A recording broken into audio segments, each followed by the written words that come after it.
Hello and what's up beautiful and lovely students, how are you all? Myself Shamim and I welcome all of you on my YouTube channel Brainstorming Knowledge। और आज की इस video में हम class 10th के mathematics का दूसरा chapter और दूसरे चैप्टर की दूसरी एक्सरसाइज करने वाले हैं। पहला क्वेश्चन जो है बहुत अच्छी तरह से समझने की कोशिश करनी है क्योंकि इस क्वेश्चन में से इसके 6 पार्ट हैं। मैं 6 के 6 पार्ट्स आपको इस वीडियो में दिखाऊंगा। 6 में से एक पार्ट आपके एग्जाम में डेफिनेटली आने वाला है। हर साल इन 6 पार्ट्स में से एक पार्ट आता है और इस साल भी आपके एग्जाम में एक पार्ट आएगा। तो आपको ये सारे के सारे पार्ट्स अच्छे से अंडरस्टैंड करने हैं। 1 बाय 1 में ये सारे पार्ट्स दिखाने वाला हूं। तो चलिए वक्त ज्यादा जाया नहीं करते हैं, हम आज के अपने क्वेश्चन को सॉल्व करते हैं। क्वेश्चन क्या है पहले पढ़ लेते हैं। Find the zeros of the following quadratic polynomials and verify the relationship between the zeros and the coefficients. तो कहा जाता है कि जो नीचे क्वाड्रेटिक पॉलिनोमियल्स दिए हुए हैं, ठीक है, पॉलिनोमियल्स मैंने आपको बता दिया पहली एक्सरसाइज में कि वो एक्सप्रेशंस जिनमें 2 या 2 से ज्यादा टर्म्स हो, तो ये एक्सप्रेशंस जो है इनमें 3 टर्म्स है, तो ये पॉलिनोमियल्स कहलाते हैं। और क्वाड्रेटिक का मतलब होता है जिसकी हाईएस्ट डिग्री 2 हो, मींस जिसके ऊपर स्क्वायर हो। तो इसमें भी स्क्वायर है, इसमें भी स्क्वायर है। और हमें वेरीफाई करनी, एक तो हमें इनकी जीरोस फाइंड करने, ठीक है। जीरोस फाइंड करने का मतलब कि हमें ये जो वेरिएबल यहाँ पे s दिया हुआ है, ये यहाँ पे जो x दिया हुआ है, इसका वैल्यू फाइंड करना है कि यहाँ पे हम कौन सा वैल्यू देंगे ताकि इस इक्वेशन का वैल्यू 0 आ जाए या इस इक्वेशन का वैल्यू 0 आ जाए। वो वैल्यूज हमें फाइंड आउट करने हैं और उसके बाद हमें रिलेशनशिप फाइंड करनी है उन जीरोस की और इन कोएफिशिएंट्स की। कोएफिशिएंट्स तो आपको पता है, कोएफिशिएंट्स होते हैं जो वेरिएबल के आगे टर्म हो। जैसे ये x है, इसके आगे कुछ नहीं है तो 1 होता है। जिसका कोएफिशिएंट कुछ ना हो उसका कोएफिशिएंट 1 होता है। और ऐसे यहाँ पे x है, इसका कोएफिशिएंट -2 है। ऐसे यहाँ पे x स्क्वायर है, s स्क्वायर का कोएफिशिएंट 4 और इस s का कोएफिशिएंट है -4। इनको कोएफिशिएंट्स कहा जाता है। क्या कहा जाता है? कोएफिशिएंट्स। हमें ये रिलेशन दिखानी है, तो ये रिलेशन बाद में दिखाएंगे। पहले हम सॉल्व करते हैं। हम देखते हैं कि s का हमें कौन सा वैल्यू देना है ताकि इस इक्वेशन का वैल्यू 0 आ जाए। बहुत ही आसान है, बहुत ईजी है, बस ख्याल रखिए। देखिए पहला पार्ट हम करते हैं सॉल्यूशन। अगर आपको दिख रहा हो, अगर आपको याद हो, क्लास 8th में आपने डेफिनेटली पढ़ा है splitting middle term. Splitting middle term जब भी 3 टर्म्स हो तो हम बीच वाली टर्म को, इस वाली टर्म को स्प्लिट कर लेते हैं। स्प्लिट करने का मतलब होता है तोड़ डालना। हम इसको तोड़ डालेंगे 2 पार्ट्स में, ठीक है। और आगे हमारा क्वेश्चन जो है सिंप्लीफाई होगा। तो x स्क्वायर को ऐसे ही लिखना है और सिंप्लीफिकेशन कैसे करनी है, स्प्लिटिंग कैसे करनी है, ये भी मैं आपको सिखा देता हूं। देखिए 2x यहां पे -2x क्या है, -2x को ऐसे तोड़ना है, चाहे आप प्लस करो या फिर माइनस करो, ये वापस -2x ही आना चाहिए। और इनटू करके प्रोडक्ट मल्टीप्लाई करके आपको यहां का कोएफिशिएंट और यहां ये जो कांस्टेंट टर्म है ये आने चाहिए। यहां पे -8 और यहां का 1, जिसका कोएफिशिएंट कुछ ना हो उसका कोएफिशिएंट 1 होता है, -8 1 होता है -8। तो मल्टीप्लाई करके -8 आना चाहिए एंड प्लस या माइनस करके आपका -2x आना चाहिए। तो ये तरीका आपको फॉलो करना है और आपको स्प्लिटिंग मिडल टर्म करनी है। तो पहली टर्म जो है x स्क्वायर, इसको ऐसे ही लिख लेना है, ठीक है। x स्क्वायर ऐसे ही लिख लेंगे। उसके बाद -2x को तोड़ना है। तो देखो किस नंबर से किस नंबर को मल्टीप्लाई करेंगे ताकि प्लस माइनस करके -2x ही आए, ठीक है। हम ऐसे लिखेंगे -4x एंड +2x और -8। देखो मैंने स्प्लिटिंग की, -2x को माइनस प्लस होता है माइनस होता है ना, तो कर लीजिए -4x को 2x कम करेंगे तो आएगा ना -2x, हो गया ना -2x। मींस कि हमने माइनस करके -2x निकाल लिया, ठीक है। हम वापस आ गए। और अगर अब हम इनटू करें, माइनस प्लस होता है माइनस तो माइनस ही सिंपल रहेगी। 2x इंटू 4x होता है 8, तो 8x स्क्वायर। तो यहां का हाँ ये वाला और ये वाला इसको मल्टीप्लाई करूंगा, 8x स्क्वायर -8x स्क्वायर, तो -8x स्क्वायर हमारा प्रोडक्ट भी आ गया। तो इस तरह से हमें स्प्लिटिंग मिडल टर्म करनी होती है। ये आपको लिखने की जरूरत नहीं है, बस यहां पर ख्याल रखो। ये 4 टर्म्स जब हमने बना ली तो पहली 2 टर्म्स और इन 2 टर्म्स इनमें कुछ कॉमन होता है। वो कॉमन क्या होता है वो हम कॉमन ले लेते हैं, वो हम बाहर निकाल लेते हैं। देखो इसमें भी x है, इसमें भी x है, तो x को बाहर निकालेंगे। अंदर क्या बचेगा, यहां से 1x अंदर बाहर चला गया तो अंदर बचेगा 1x, माइनस यहां से x चला गया तो बचेगा 4, ठीक है। फिर प्लस यहां से क्या कॉमन आएगा, इसमें भी 2 है और इसमें भी 2 है, तो 2 कॉमन आ जाएगा। अंदर बचेगा यहाँ पे x और यहाँ पे बचेगा माइनस, क्योंकि प्लस माइनस होता है माइनस, यहाँ का माइनस आना चाहिए। फिर अब 8 से 2 बाहर चला गया तो अंदर क्या बचेगा, 4 बचेगा ना, 2 4 होता है 8, तो बचेगा 4। अब यहां तक आपने अगर कर लिया ना, आपका क्वेश्चन जो है ऑलमोस्ट खत्म हो जाता है। ऑलमोस्ट आपका क्वेश्चन जो है खत्म हो गया। हमें 2 जीरोस निकल के आते हैं, 2 वैल्यूज। एक या तो हमें इनमें से एक लेना होता है, ठीक है। ये 2 सेम आते हैं, यहाँ पे जितने भी पार्ट्स करेंगे हम देखोगे आप ये सेम आएंगे। और एक ये होता है x + 2, एक x + 2 और दूसरा है x - 4, दूसरा आता है x - 4 और एक आता है x + 2। ये 2 वैल्यूज हमारे पास आ गए, ठीक है। ये अब इन 2 वैल्यूज को हमें आगे लेके चलना है। मींस इसका मतलब है कि इस इक्वेशन का वैल्यू 0 तब होगा जब हम इस x + 2 या फिर x - 4 को 0 के बराबर लेंगे। समझ में आ रहा है आपको? ऐसे लिखोगे either x plus 2 is equal to 0 और x माइनस 4 इक्वल्स टू 0। तो x को ऐसे रखेंगे तो 2 उस साइड में जाएगा तो बनेगा -2, तो एक तो ये वैल्यू आ जाता है, और x ऐसे ही 4 उस साइड जाएगा तो 4 का प्लस 4 बन जाएगा, तो x का 4 वैल्यू आ जाएगा।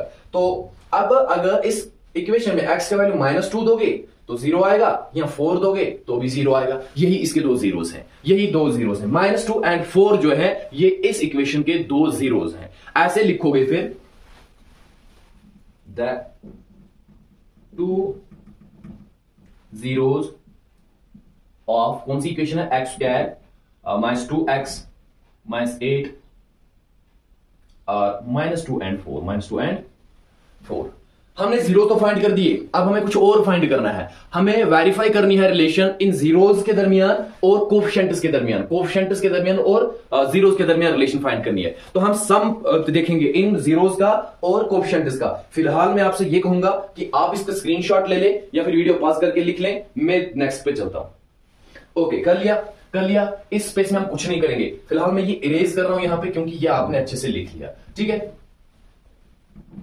हाँ, इधर तक देखिए, ये जो दो जीरोस हमारे हैं, हम पहले सम करेंगे। क्या करेंगे?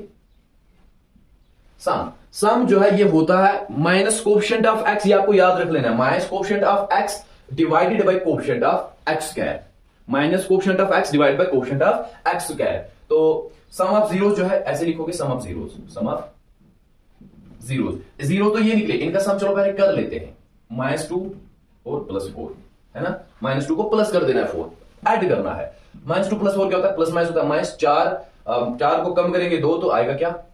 आएगा 2। तो चलिए क्या निकला? सम निकला 2। अब देखिए सम हम फाइंड करेंगे, ये होता है सम होता है बराबर minus coefficient of x square, coefficient of x minus coefficient of x divided by coefficient of x square. ये तो आपको याद रख ही लेना है, ठीक है। तो देखिए माइनस कोफिशिएंट ऑफ एक्स तो ये है, एक तो माइनस है अपना फॉर्मूला का, और कोफिशिएंट ऑफ एक्स क्या है? ये -2, तो लिख लेंगे -2 divided by coefficient of x square. Coefficient of x square के आगे कुछ नहीं है तो 1 है, तो 1 ही रहेगा। अब देखिए यहां पे माइनस इंटू माइनस होता है प्लस, और 2 डिवाइड बाय 1 होता है 2, तो इसका आ जाएगा 2। तो सम ऑफ जीरोस, जब हमने जीरोस को ऐड किया तो 2 निकला, और जब हमने फॉर्मूला में देखा कोफिशिएंट की रिलेशन देखी, minus coefficient of x divided by coefficient of x square, वो भी निकलता है 2। तो ये होती है रिलेशन, ये बराबर आने चाहिए। अब हम क्या करेंगे? अब ये भी लिख लीजिए, अब हम प्रोडक्ट करते हैं, या यहीं पे करेंगे। अब मुझे वैल्यूज याद आ चुके हैं, यहां पे करेंगे। अब प्रोडक्ट ऑफ जीरोस, दो जीरोस निकाले हुए हमने, एक है -2 और दूसरा है 4, इंटू करना है, प्रोडक्ट करना है। -2 को मल्टीप्लाई करेंगे 4 से तो क्या आएगा? -8 आ जाएगा, -8। अब देखिए -8, अब हमें ये फॉर्मूला से भी निकालना है। फॉर्मूला इसके लिए है constant term divided by coefficient of x square, constant term divided by coefficient of x square. तो ऐसे लिखेंगे constant term divided by coefficient of x square. चलिए कांस्टेंट टर्म क्या है? यहां पे कांस्टेंट टर्म ये होती है जिसके साथ कोई वेरिएबल ना हो। कांस्टेंट टर्म तो -8 है, लिख लेंगे -8 divided by coefficient of x square क्या है? कोफिशिएंट ऑफ एक्स स्क्वायर कुछ नहीं है तो 1, -8 बाय 1 होता है -8, ठीक है। ये कोफिशिएंट निकलता है, ठीक है, ये प्रोडक्ट निकलता है, और ये प्रोडक्ट है, और ये constant term divided by coefficient of x square निकलता है, दोनों -8। तो यही होती है रिलेशन कोफिशिएंट्स और जीरोस के दरमियान ये रिलेशन थी, और इससे पहले मैंने आपको सेपरेटिंग मिडल टर्म से वो अच्छे से समझा दिया। अब इसका भी स्क्रीनशॉट ले लें, मैं दूसरा पार्ट दिखाता हूं। हो गया? ओके, चलिए अब हम दूसरा पार्ट करते हैं अच्छे से, पूरा एक ही बोर्ड पे करेंगे। इसको मैं इरेज कर लेता हूं, एक पार्ट को करेंगे, ठीक है। बस अच्छे से आप बने रहिए। पहले मैं ये लिख लेता हूं यहां पे 4s स्क्वायर माइनस 4s + 1, ये आपका नेक्स्ट पार्ट है, ये आपका दूसरा पार्ट है। देखिए सेम प्रोसीजर जो हमने किया अभी तक वही करना है। यहां पे 3 टर्म्स हैं और ये बीच वाली टर्म है, इसको स्प्लिट करना है। कैसे करना है? 4s स्क्वायर को ऐसे लिखेंगे, और ऐसे करना है कि प्लस माइनस करके -4s वापस आए, और इंटू करके 4s × 1 होता है 4s स्क्वायर आ जाए। तो हम लिखेंगे ना -2s, ठीक है, ये s है, ये याद रखना, ये 5 मत लिख देना, ये s है। और फिर से लिखेंगे -2s और लिखेंगे +1 अपना। देखो क्या होगा, माइनस माइनस होता है प्लस, मगर सिंबल रहेगी माइनस, ठीक है। 2s और 2s होते हैं 4s, हो गया -4s। अब मल्टीप्लाई जब करेंगे माइनस माइनस होता है प्लस, 2s इंटू 2s होता है 2 2 4 एंड s इंटू s होता है s स्क्वायर, हो गया 4s स्क्वायर। क्लियर, ये बात समझ में आई आपको? जब प्रैक्टिस करोगे ना इसकी बार बार तो अच्छे से आ जाएगा ये। तो चलिए आप देखिए इन दोनों में और इन दोनों में कुछ कॉमन है। इसमें क्या कॉमन है? इसमें s कॉमन है और 2 कॉमन है, तो हम 2 को बाहर निकालेंगे और एक s को बाहर निकालेंगे, तो अंदर क्या बचेगा? s। एक तो हमने 2 बाहर निकाल दिया 4 से, अंदर बचेगा 2 2 2 होता है 4, एक s बाहर निकाल दिया तो यहां पे बचेगा एक s, क्योंकि s तो क्या है माइनस, 2s हमने पूरा बाहर निकाल दिया तो यहां पे बचेगा 1, 2s इंटू 1 होता है 2s। अब आगे माइनस, यहां पे कॉमन क्या है? 2s और यहां पे 1, तो 1 कॉमन है, 1 इंटू 2s होता है 2s, तो हम 2s ही लिखेंगे 1 इंटू 2s, ठीक है। और यहां पे लिखना है हमें माइनस, क्यों माइनस लिखना है? क्योंकि यहां पे प्लस आना चाहिए, माइनस इंटू माइनस होता है फिर प्लस, ठीक है। अगर हमने यहां पे माइनस प्लस लिख दिया ना तो फिर आ जाएगा प्लस माइनस माइनस, लेकिन यहां पे माइनस है नहीं, ये आपको ख्याल रखना होता है। और यहां पे भी ख्याल रखो कि जो यहां पे आया वही सेम हमें यहां पे भी आना चाहिए, कितना आसान है, ठीक है। यहां पे आपकी वेरिफिकेशन क्लैरिफिकेशन हो जाएगी, क्रॉस चेक हो जाएगा क्वेश्चन। तो 1 1 होता है 1, तो यहां पे लिखेंगे 1 1 1 1, तो यहां पे हमारी स्प्लिटिंग मिडल टर्म खत्म होती है और ऑलमोस्ट 50% क्वेश्चन भी खत्म हो जाता है। तो अब देखिए या तो 2s माइनस 1 0 के बराबर होगा ना, और 2s माइनस 1, यहां पे भी 2s minus 1, 2s minus 1 is equal to 0, ठीक है। ये मत सोचना कि ये तीनों सेम ही है, ये है सेम ही बट एक हिसाब से अलग अलग, ये दो जीरोस हैं, 2s minus 1 is equal to 0 and 2s minus 1 0, ये आपको लिखना है 2 बार। तो अब हमें s का वैल्यू चाहिए, हमें देखना है ना कि s का कौन सा वैल्यू है जो हम इसमें पुट करेंगे तो ये 0 के बराबर आ जाए इक्वेशन। तो हम क्या करेंगे, इसको ऐसे ही लिखेंगे, s को इक्वल्स टू, ये 1 इस साइड में माइनस है, उस साइड जाने के बाद प्लस बन जाएगा, और ये 2 मल्टीप्लिकेशन में इस साइड आके डिवीजन में जाएगा, तो s का वैल्यू निकलता है यहाँ पे 1/2, एंड यहाँ पे भी क्या निकलेगा, यहाँ पे भी तो 1/2 ही निकलेगा, क्योंकि इक्वेशन सेम है, 1 उस साइड जाएगा तो प्लस बनेगा, 2 जाएगा तो डिवाइड में जाएगा। तो s के दो वैल्यूज आ रहे हैं 1/2 अगर हम s की जगह पे लिखे ना तो इस इक्वेशन का 0 वैल्यू आ जाएगा। ये आपको फाइंड नहीं करना है, बस हमें अब रिलेशन दिखानी है, रिलेशन दिखाएंगे हम यहां पे, रिलेशन दिखाएंगे यहां पे, ठीक है। ऐसे लिखेंगे, पहले लिख दो relation between zeros and coefficients. पहले क्या लिखेंगे, सम ऑफ जीरोस का सम, जीरो तो ये निकले, इनका सम निकालना है, तो निकाल लीजिए, एक जीरो है 1/2 और दूसरा है 1/2, इनको ऐड कर देना है, कर दीजिए, डिनोमिनेटर सेम है तो सेम ही रहेगा, 2 ही रहेगा, ऊपर ऐड हो जाएगा, 1 + 1 होता है 2, तो 2 1 होता है 1 आएगा आंसर, क्या आएगा 1 आएगा आंसर। सिंपल में आधा और आधा, ये 1/2 होता है आधा और 1/2, आधा और आधा बन जाता है 1, हमें आंसर मिलेगा, सम मिलेगा 1, सम मिलेगा 1, ठीक है। अब हमें प्रोडक्ट भी चाहिए, नहीं अभी नहीं, सम तो हमने निकाल लिया, अब हमें जीरोस का सम तो हमने निकाल लिया, अब हमें कोएफिशिएंट्स की भी रिलेशन दिखानी है ना। हमें पता है कि ये सम जो है किसके बराबर होता है, ये होता है minus coefficient of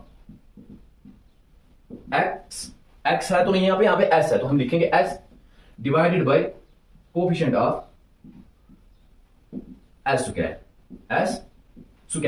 minus coefficient of s, coefficient s का क्या है -4, तो हम यहां पे लिखेंगे ना -4 divided by coefficient of, sorry देखिए एक तो ये -4 अपना कोएफिशिएंट ऑफ s स्क्वायर है -4, लेकिन ये माइनस भी है ना साथ में, ये माइनस भी हम साथ में लिख लेंगे क्योंकि ये फॉर्मूला का माइनस है, divide by coefficient of s square का कोएफिशिएंट क्या है 4, तो यहां पे लिख लेंगे हम 4, यहां पे लिख लेंगे 4। अब फिर क्या होगा, माइनस होता है प्लस, तो बन जाएगा +4 और डिवाइड बाय है 4 1 होता है 1, तो यहां पे भी हमें क्या निकला 1, कोएफिशिएंट्स की रिलेशन 1 और सम भी निकलता है 1, तो इस तरह से ये दोनों सेम आने चाहिए। अब हम प्रोडक्ट देखते हैं, प्रोडक्ट किसके बराबर होता है, हम 1/2 को 1/2 से मल्टीप्लाई करेंगे, दो जीरोस यही, इनको आपस में मल्टीप्लाई करना है, 1/2 इंटू 1/2 डायरेक्ट मल्टीप्लिकेशन करनी है, 1 1 होता है 1 एंड डिवाइड बाय 2 2 होता है 4, तो क्या निकल के आता है 1/4 निकल के आया। अब हम देखेंगे, ये हमें पता है ये किसके बराबर होता है, ये होता है ना माइनस कोएफिशिएंट ऑफ, सॉरी ये होता है कांस्टेंट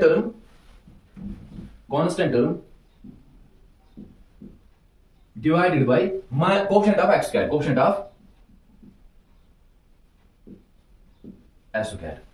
ऑफ s स्क्वायर। ये आपको बार बार लिखने की जरूरत नहीं पड़ेगी बाद में आपको, जब आप एक बार प्रैक्टिस कर लोगे, याद रख लोगे, ये coefficient of s square, constant coefficient of s square, coefficient of s minus coefficient of, ये याद नहीं रखना है फिर आपको। तो चलिए कांस्टेंट टर्म लिख लेते हैं, कांस्टेंट टर्म क्या है 1 divide by coefficient of s square का कोएफिशिएंट क्या है 4, तो यहां पे लिख लेंगे 4, तो देखिए यहां पे भी क्या निकल के आया 1/4, यहां पे भी क्या निकल के आया 1/4। ये है रिलेशन कोएफिशिएंट्स की और जीरोस की, ठीक है। और इस तरह से आपको ये सॉल्व करना है। आई होप कि आपको अच्छे से समझ में आ रहा होगा। ये 2 पार्ट्स हैं, इस दूसरे पार्ट का आप स्क्रीनशॉट जल्दी से ले लें।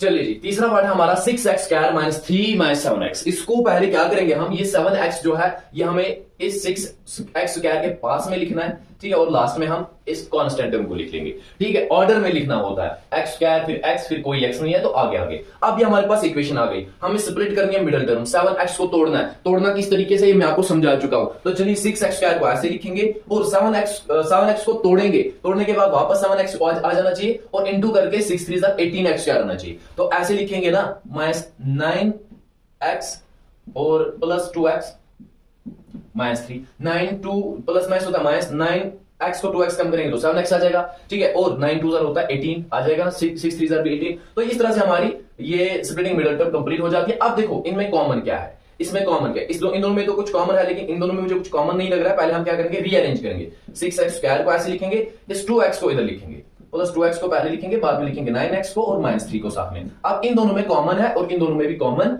चीजें हैं, अब हम इनको कॉमन ले सकते हैं। देखिए इसमें x है, इसमें भी है, तो और इसमें भी 2 है, इसमें भी 2 है, तो 2x कॉमन आ जाएगा। अंदर क्या बचेगा, इधर से 2 चला गया तो अंदर बचेगा 3, 2 3 होता है 6। अब यहां से x स्क्वायर से 1x बाहर गया तो अंदर बचेगा 1x, प्लस 2x बाहर चला गया तो यहां पे बचेगा 1, क्या बचेगा 1, 2x 1 से होता है 2x माइनस। अब इन दोनों में देखिए कॉमन क्या है, 3 है, ठीक है, यहां पे 3 है, यहां पे भी 3 है, तो 3 आ जाएगा बाहर। अब यहां पे क्या बचेगा, 3 बाहर चला गया तो 3 अंदर बचेगा, 3 3 होता है 9 और x बचेगा, क्योंकि यहां पे तो खाली 3 गया हुआ, x भी तो साथ में है, तो 3 × 3x होता है 9x और बाहर माइनस है तो माइनस यहां पे भी है। अब यहां पे क्या लिखना है, प्लस लिखना है, क्यों, क्योंकि माइनस प्लस होता है माइनस, अगर हमने माइनस लिख दिया तो फिर यहां पे प्लस होना चाहिए था, और यहां का भी देख लो, यहां पे भी प्लस है, तो 3 है यहां पे तो 1 वो बाहर निकला हुआ, यहां पे बचेगा 1, 3 1 से होता है 3। क्लियर, ये बात समझ में आ गई आपको, वेरी गुड। अब यहां पे जीरो तो 2 निकल के आते, एक ये है और दूसरा इन दोनों में से कोई, या तो 2x प्लस -3 0 के बराबर होगा, या 3x प्लस 1 0 के बराबर होगा। अब चलिए आगे सिंप्लीफाई करेंगे, 2x ऐसे ही, ये -3 उस साइड में जाएगा तो बचेगा 3, ठीक है। अब ये 2 जो है ये मल्टीप्लिकेशन में इस साइड में जाएगा तो बनेगा ये भी डिवाइड में, तो x का एक वैल्यू निकल के आता है 3/2 और दूसरा वैल्यू क्या निकलेगा, x ऐसे ये -1 प्लस 1 उस साइड में जाएगा तो बनेगा -1। अब ये 3 मल्टीप्लिकेशन में इस साइड जाके ये डिवाइड में जाएगा, x का दूसरा वैल्यू आ रहा है -1/3, ये हमारे 2 जीरोस निकल के आते हैं, ये 2 जीरोस निकल के आते हैं। अब हमें वेरिफिकेशन करनी है, अब हमें रिलेशन दिखानी है सम और प्रोडक्ट्स की और उसके साथ साथ इनके कोएफिशिएंट्स की भी। तो हम ऐसे लिखेंगे सम ऑफ जीरोस, सम तो अब आपको पता है, सम किसके बराबर होता है, वो होता है ना इक्वेशन तो अब हमारी ये है, ठीक है, इसको सिंपलीफाई किया हुआ है, सम होता है minus coefficient of x square, ठीक है, minus coefficient of x, minus coefficient of x, minus तो हम उसका लिख लेंगे फार्मूला का, कोएफिशिएंट ऑफ x क्या है, कोएफिशिएंट ऑफ x तो -7 है, लिख लेंगे -7, ओके, डिवाइडेड बाय होता है coefficient of x square, coefficient of x square क्या है यहां पे, x स्क्वायर का कोएफिशिएंट है 6 तो लिख लेंगे 6, एक वाल्स टू माइनस इंटू माइनस होता है माइनस, प्लस तो बन जाएगा प्लस और 7 है तो डिवाइड बाय 6, ये बन जाएगा आपका वैल्यू, ये बन जाएगा आपका सम, 2 जीरोस का सम बन जाएगा 7/6, ठीक। हाँ, ये तो हमने कर लिया कोएफिशिएंट से, ये तो हमने कर लिया कोएफिशिएंट। अब हम ऐड करेंगे, डायरेक्ट ऐड करेंगे, डायरेक्ट ऐड कैसे करेंगे, 3/2 को ऐड कर देंगे किसे, -1/3 से कर दीजिए। अब सिंपलीफाई कीजिए आगे, 3/2 ऐसे ही, प्लस माइनस होता है माइनस और क्या 1/3। अब बीच में माइनस है, डिनोमिनेटर भी अलग अलग है, हम क्रॉस मल्टीप्लाई कर लेते हैं, कर लीजिए, 3 3 होता है 9, माइनस 2 1 होता है 2 एंड 3 2 होता है 6। फिर से कीजिए आगे सिंपलीफिकेशन, 9 को 2 कम कर देंगे तो 7 बचेंगे और डिवाइड बाय है 6, तो ये आपका वैल्यू आ गया, ठीक है। इस तरह से हमने सम दिखा दिया। अब हमें प्रोडक्ट दिखाना है, प्रोडक्ट इन्हीं का पहले प्रोडक्ट कर लेते हैं, 3/2 इंटू कर देना है हमें -1/3, यही 2 जीरो जो है इनको आपस में मल्टीप्लाई करना है, कीजिए। अच्छा 3 और 3 कट जाएगा, यहां पे बचेगा क्या, -1/2, क्या बचेगा, -1/2, ये निकला आपका प्रोडक्ट। अब देखते हैं कोएफिशिएंट से क्या -1/2 निकलेगा या नहीं। हमें पता है कि प्रोडक्ट किसके बराबर होता है, एक तो होता है वो कांस्टेंट टर्म, ये मुझे लिखना नहीं था, चलिए कांस्टेंट टर्म और coefficient of x square, coefficient of x square, constant term क्या है -3 और कोएफिशिएंट ऑफ x स्क्वायर क्या है 6, 3 1 is 3 and 3 2 is 6, तो यहां पे भी क्या निकला, एक तो -1 है और 2 है, तो -1/2। यहां पे प्रोडक्ट और कोएफिशिएंट सेम है, लिख लीजिए फ्रेंड्स। अब 4th 5th और 6th पार्ट, ये तीनों पार्ट करते हैं। पहले 4th पार्ट करेंगे, 4u स्क्वायर प्लस 8u। देखिए इसमें तीसरी टर्म मिसिंग है, कांस्टेंट टर्म मिसिंग है, कोई बात नहीं, होने दीजिए, 2 ही टर्म्स है तो 2 ही टर्म्स को लेके चलेंगे। 4u प्लस 8u, इन दोनों में से देखिए कॉमन क्या आएगा, दोनों में कॉमन, यहां पे भी u है और यहां पे भी u है, यहां पे 4 है, यहां पे इसमें भी 4 है, तो 4u को कॉमन ले लेंगे, अंदर बचेगा खाली u, ठीक है। 4u इंटू यू होता है 4u स्क्वायर, प्लस यहां से 4 ले लिया तो अंदर बचेगा 2, क्योंकि 4 2 होता है 8 और u बाहर निकाला होगा हमने, 4u इंटू 2 होता है 8u, क्लियर। तो चलिए अब यहां पे 4u इक्वल टू 0 ले लीजिए एंड और u प्लस 2 0 ले लीजिए, ये दो जीरोस होंगे। u का वैल्यू क्या आएगा 0 डिवाइडेड बाई 4 जाएगा, ठीक है, तो वो 0 ही रहेगा एंड 4 सॉरी ये 4 नहीं u है इक्वल्स टू 2 साइड में जाएगा तो -2 बनेगा। तो यहां पे u का वैल्यू आता है 0 एंड u इक्वल्स टू -2, ये दो वैल्यूज दो जीरो निकल के आते हैं। अब हमें रिलेशन देखनी है, तो हम क्या लिखेंगे sum of zeros, sum of zeros, इनको ऐड कर लेना 0 प्लस -2, वो क्या होता है, वो होता है ना 0 प्लस माइनस होता है -2, 0 -2 होता है -2। हमारा जो सम का रिलेशन है वो निकला, सम निकला -2, जीरोस का सम निकला -2। अब हम देखते हैं ना जीरोस हमें पता है सम ऑफ जीरोस होता है किसके बराबर, माइनस कोएफिशिएंट ऑफ हम ऐसे लिखेंगे माइनस कोएफिशिएंट ऑफ u है यहां पे तो u लिखेंगे, वेरिएबल टर्म u है, divided by coefficient of u square. तो चलिए माइनस फार्मूला को तो minus he, coefficient of u का क्या है 8, तो यहां पे लिखेंगे 8 divided by coefficient of u square का कोएफिशिएंट क्या है 4, तो यहां पे लिखेंगे 4 4 1 is 4 4 2 8, तो क्या निकला यहां पे एक तो माइनस है और 2 निकला, तो -2 क्लियर, बात समझ में आई। ये तो था सम। अब हम प्रोडक्ट देख लेते हैं, यहां पे देखेंगे प्रोडक्ट, इन्हीं को मल्टीप्लाई करना है, 0 इंटू -2, 0 इंटू 0 से किसी भी नंबर को मल्टीप्लाई कर लो तो वो 0 ही रहेगा। 0 से एक पहाड़ को भी अगर हम मल्टीप्लाई कर लेना मेरे दोस्त, वो पहाड़ नहीं बल्कि 0 हो जाएगा, फना हो जाएगा, कुछ नहीं रहेगा, तो 0 आ जाएगा। अब हम ऐसे करते हैं, हमें पता है कि प्रोडक्ट किसके बराबर होता है, constant term divided by coefficient of u square. Constant term तो यहां पे है नहीं, तो कांस्टेंट टर्म 0 है, कांस्टेंट टर्म क्या है 0। कोएफिशिएंट ऑफ u स्क्वायर क्या है, कोएफिशिएंट ऑफ u स्क्वायर है 4, बट 0/4 किसके बराबर होता है, 0/4 तो 0 के बराबर ही होता है, ठीक है। तो यहां से हमें ये भी प्रोडक्ट भी 0 के बराबर आता है और यहां से प्रोडक्ट भी 0 के बराबर आता है, सम -2 और यहां से भी -2, ये है रिलेशन और यह आपकी एक्सप्लेनेशन, यह आपका सॉल्यूशन। इसका स्क्रीनशॉट ले ले, मैं 5th पार्ट पे चलता हूं, ले लिया, वेरी गुड, जल्दी कीजिए, तुरंत आप ये पार्ट्स लिख लीजिए, कॉपी मेंटेन कीजिए ताकि आपको फिर एग्जाम में कोई दिक्कत ना आए, बार बार आपको वीडियोस ना देखनी पड़े, एक बार समझ लो, अच्छे से कॉपी बना लो, फिर आपको बार बार कहीं जाने की जरूरत नहीं पड़ेगी। चलिए अब हमारे 2 पार्ट रह जाते हैं, इनको हम फटाफट तुरंत सॉल्व कर लेते हैं। 5th पार्ट है हमारा t स्क्वायर -15, यही है ना, t स्क्वायर -15। ओके, मैं यहां से रेज कर देता हूं, t स्क्वायर -15। देखिए इसमें भी 2 ही पार्ट्स हैं, इसमें भी 2 ही टर्म्स हैं, ये पॉलिनोमियल है ना, क्योंकि 2 टर्म्स इसमें है, जो जिस एक्सप्रेशन में 2 या 2 से ज्यादा टर्म्स हो उसको हम पॉलिनोमियल कहते हैं, बट इसमें t स्क्वायर है, t मिसिंग है, कोई बात नहीं, हम उसको लेंगे नहीं, हम ऐसे ही सॉल्यूशन करेंगे इसका, हम ऐसे ही इसको सॉल्व कर देंगे। देखिए कितने आसान तरीके से मैं दिखाऊंगा। हम t स्क्वायर -15 को ही 0 के बराबर लेंगे, हमने t स्क्वायर -15 को ही 0 के बराबर लिया, तो t स्क्वायर का वैल्यू क्या आएगा 15 आएगा ना, जब 15 उस साइड में जाएगा तो +15 बन जाएगा।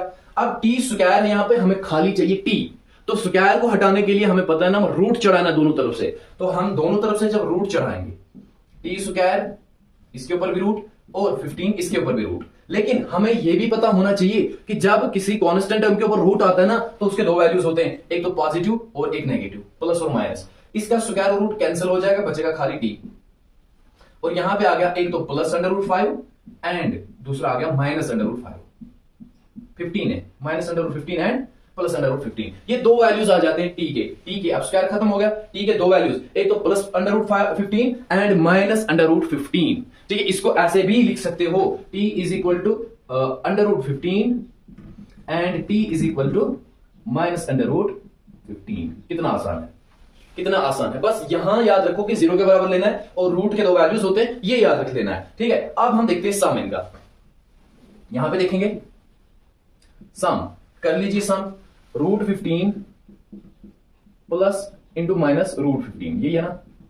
चलिए वो होता है ना √15 प्लस माइनस होता है -√15, √15 को √15 माइनस कर देंगे, बचेगा क्या, बचेगा बाबा जी का थुल्लू, अरे भाई 0 बचेगा ना, √15 को √15 माइनस कर देंगे तो बचेगा 0। सम क्या आता है, सम आता है 0। अब हमें पता है कि सम किसके बराबर होता है, सम होता है ना बराबर माइनस कोएफिशिएंट ऑफ, यहां पे t है, t स्क्वायर, तो t divided by coefficient of t square, तो कोएफिशिएंट ऑफ t, यहां पे तो t खाली t है ही नहीं, जब t है ही नहीं तो क्या आएगा 0 आएगा, divided by coefficient of t square का कोएफिशिएंट क्या है, जिसका कुछ ना हो उसका 1 होता है, तो यहां पे t स्क्वायर है, इसका कोएफिशिएंट 1 आएगा, बट 0/1 क्या होता है, 0/1 तो 0 ही होता है, 0/1 0 ही होता है, देखिए यहां पे भी 0 और यहां पे भी 0। अब हम प्रोडक्ट कर लेते हैं, प्रोडक्ट मल्टीप्लाई करना है इन दो जीरोस का मल्टीप्लीकेशन, √15 इंटू माइनस √15, ठीक है। √15 इंटू √15 क्या आएगा, आएगा ना √15 का स्क्वायर, और माइनस साथ में तो माइनस √15 का स्क्वायर, स्क्वायर और रूट कट जाएगा तो आंसर क्या आएगा, आंसर आएगा -15। अब हम ये ऐसे करते हैं, हमें पता है कि प्रोडक्ट किसके बराबर होता है, constant term divided by coefficient of T square, coefficient of T square. Constant term क्या है, -15 है, कांस्टेंट टर्म -15 है तो -15 लिख लेते हैं हम, divided by coefficient of T square क्या है, कुछ नहीं है तो 1 है, फिर -15 डिवाइड बाय 1 आएगा, -15 डिवाइड बाय 1 होता है -15। तो यहां का प्रोडक्ट और यहां का प्रोडक्ट दोनों सेम आ रहे, ये थी रिलेशन। आई होप कि आपको ये अच्छे से समझ में आ रहा होगा। अगर फिर भी कहीं पे कंफ्यूजन रह रहा होगा तो आप हमें बता सकते हैं, और बीच में आपको बता दूं कि आप हमारा व्हाट्सएप ग्रुप भी ज्वाइन कर सकते हैं। डिस्क्रिप्शन बॉक्स में आपको व्हाट्सएप की लिंक मिल जाएगी, जहां पे आपको आपके साथ स्टडी मटेरियल और डेली बेसिस पे वीडियो शेयर किए जाएंगे, वो जरूर ज्वाइन कर लेना। चलिए, हाँ, इसका आप स्क्रीनशॉट ले लें, मैं नेक्स्ट पार्ट दिखाता हूं। अब आखिरी पार्ट बचा है और उसके बाद एक क्वेश्चन है, उसको भी हम बस तुरंत खत्म करेंगे, ठीक है। बस आपका सपोर्ट चाहिए, आपका साथ चाहिए, आपकी कोऑपरेशन हमें चाहिए। जितना आप ज्यादा वीडियोस को देखोगे, अच्छे से बाकी लोगों तक शेयर करोगे, उतना हमें कॉन्फिडेंस बढ़ेगा, मोटिवेशन बढ़ेगी, हम आपके लिए रोज रोज वीडियोस लेके आते रहेंगे। लास्ट पार्ट है हमारा 6th पार्ट, 3x² - x - 4, ठीक। हमें इसमें 3 टर्म्स दी गई हैं, तो हम इसमें स्प्लिटिंग मिडल टर्म कर लेंगे, जैसे हम करते आ रहे हैं स्प्लिटिंग मिडल टर्म। तो चलिए कर लेते हैं। 3x² को ऐसे ही रखेंगे, मैंने सिखा दिया आपको कि कैसे करनी होती है, ठीक है। प्लस माइनस करके हमें -x ही आना चाहिए, और इंटू करके हमें 4 3 12 12x² आना चाहिए। तो हम लिखेंगे ना ऐसे, -4x और प्लस 3x माइनस अपना 4, -3x² तो अपना लिखा मैंने, -4 भी अपना लिखा, इसको मैंने ऐसे तोड़ के लिखा, -4x + 3x, माइनस प्लस होगा माइनस, माइनस की सिंबल रहेगी, 4x को 3x कम करेगी तो बचेगा 1x, हो गया ना, प्लस माइनस करके x। अब इंटू करके देखो, 4 3 क्या होता है 12, और यहां पे 4 3 12, और x × x x², और यहां का x², ठीक। अब इन दोनों में और इन दोनों में देखिए कॉमन क्या है, फिलहाल तो कुछ कॉमन नजर नहीं आ रहा है, हम ऐसे लिखेंगे 3x², इसके साथ में लिखेंगे 3x, और ये 4x अलग से लिखेंगे, और इसके साथ में लिखेंगे 4x। रीअरेंज किया मैंने, कुछ नहीं किया मैंने, ताकि जो टर्म्स कॉमन है उनको एक साथ लिख लूं। अब इन दोनों में और इन दोनों में कॉमन है, क्या है, इसमें 3 है तो बाहर आ जाएगा, इसमें और भी कुछ कॉमन है, इसमें भी x है, इसमें भी x है, तो x भी कॉमन आ जाएगा। अंदर क्या रहेगा, 3x चला गया तो 1x अंदर रहेगा, प्लस 3x पूरा का पूरा बाहर चला गया तो अंदर बचेगा 1, 3x 1 = 3x। यहां से क्या कॉमन आएगा, 4 दोनों में है तो 4 आ जाएगा, x तो दोनों में है नहीं तो खाली 4 आएगा, 4 बाहर चला गया तो अंदर क्या बचेगा x माइनस। अब यहाँ पे माइनस प्लस लिखना है, क्यों, क्योंकि माइनस प्लस होता है माइनस। अगर मैं यहाँ पे माइनस लिख दूं तो फिर ये माइनस माइनस प्लस बन जाएगा, तो यहाँ पे प्लस है नहीं, ठीक है। और यहाँ पे क्या है, प्लस, तो यहाँ पे प्लस आना चाहिए। 4 यहाँ पे 4 है, 4 1 = 4, 4 1 = 4, दो जीरो निकल के आते हैं, क्या क्या, 3x - 4 = 0, या तो ये 3x - 4 0 होगा, एंड और ये x + 1 0 होगा, x + 1 0।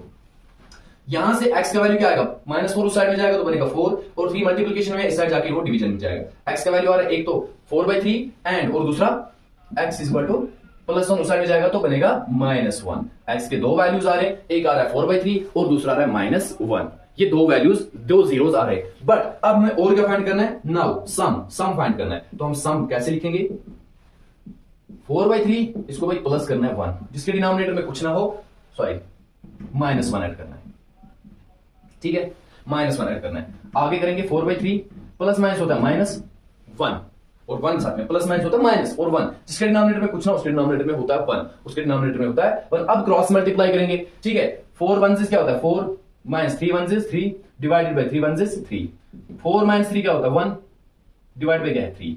तो हमारा जो सम है वो आ रहा है 1/3। अब हम देखेंगे कि सम हमें पता है वो होता है माइनस कोएफिशिएंट ऑफ x और divided by coefficient of x², coefficient of x क्या है, एक तो माइनस ये, और कोएफिशिएंट ऑफ x क्या है -1, जिसका कुछ ना हो तो उसका 1 होता है, और आगे माइनस भी है तो -1, divided by coefficient of x² का कोएफिशिएंट क्या है 3, तो लिख लेंगे 3।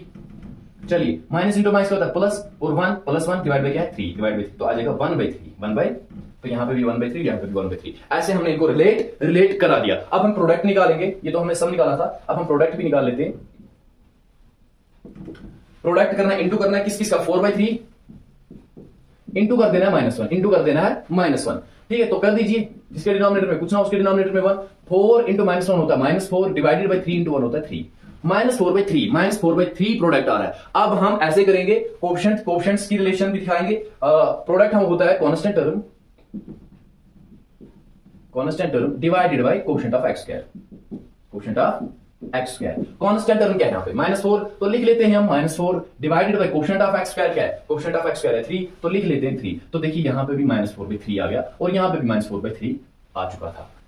तो यहां पे हमारा पहला क्वेश्चन जो है 6 के 6 पार्ट्स मैंने दिखा दिए। आई होप कि आपको ये आप अच्छे से समझ में आ चुके होंगे। ये 6 पार्ट्स बहुत ही इंपॉर्टेंट है आपके लिए। 5 मार्क्स आपके चुटकियों में आप ले लोगे बोर्ड में, अगर आप इनकी अच्छे से प्रैक्टिस कर लेते हो। इस वीडियो को अगर 1-2 बार देख लेते हो, सारे कंसेप्ट जो है आपको क्लियर हो जाएंगे। बेसिक्स से लेके मैं आपको सिखा रहा हूं, ठीक है। कोई आपको ऐसे नहीं सिखाएगा कि स्प्लिटिंग मिडल टर्म कैसे करनी होती है, फिर क्यों प्रोडक्ट आना चाहिए, क्यों ये एडिशन करके वापस या सब्ट्रैक्शन करके वापस ये आना चाहिए, ऐसे कोई नहीं बताएगा। मैं आपको पूरा का पूरा दिखा रहा हूं। बस आप देखते जाइए, पढ़ते जाइए। आगे की वीडियोस को देखने के लिए चैनल को जरूर सब्सक्राइब करके रखिएगा, बेल आइकन को भी प्रेस करके रखिए ताकि जब भी वीडियो आए नोटिफिकेशन आपको मिलती रहे। अपने दोस्तों के साथ भी शेयर कीजिएगा, ठीक है। तो आप इसका भी स्क्रीनशॉट ले लें। हम मिलते हैं अगली वीडियो में एक नए क्वेश्चन के साथ।